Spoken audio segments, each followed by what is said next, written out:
Depuis près de 7 ans, je m'efforce à conserver le plus naturel possible notre espace réservé aux insectes.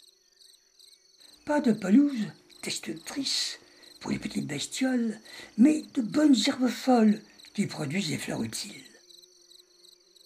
J'ai favorisé les plantes qui seront capables d'alimenter mes insectes jusqu'à la fin de l'automne. Mon but, protéger au mieux les insectes, car d'après des inventaires, les entomologistes ont constaté depuis des années une chute importante de ce monde à six pattes, pourtant utile. J'ai choisi de montrer quelques insectes en danger sur notre espace.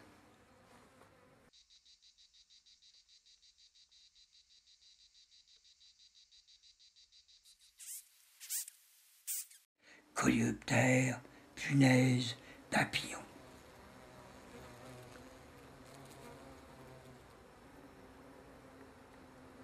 Et bien sûr, des hyménoptères dont font partie nos abeilles, qui représentent la majorité des pollinisateurs les plus efficaces. Hélas, ce sont elles qui disparaissent le plus depuis une vingtaine d'années.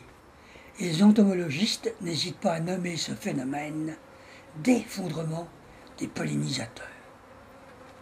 Je n'aborderai pas les causes pour m'éviter des remarques. Il y a abeilles et abeilles. Celles que je surveille depuis des années sont sauvages.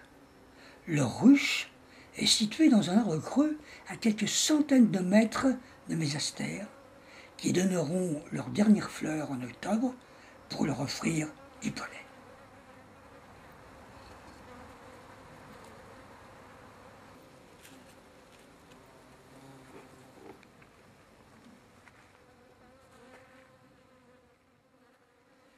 Un inventaire s'imposait, mais comme il m'est impossible de compter les abeilles, j'ai estimé l'abondance de leurs mouvements et le volume sonore de leur bourdonnement en filmant avec la même caméra et dans les mêmes conditions d'enregistrement durant 3 ans.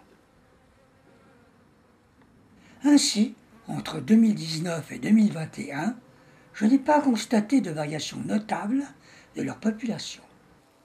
Mais pour combien de temps encore ?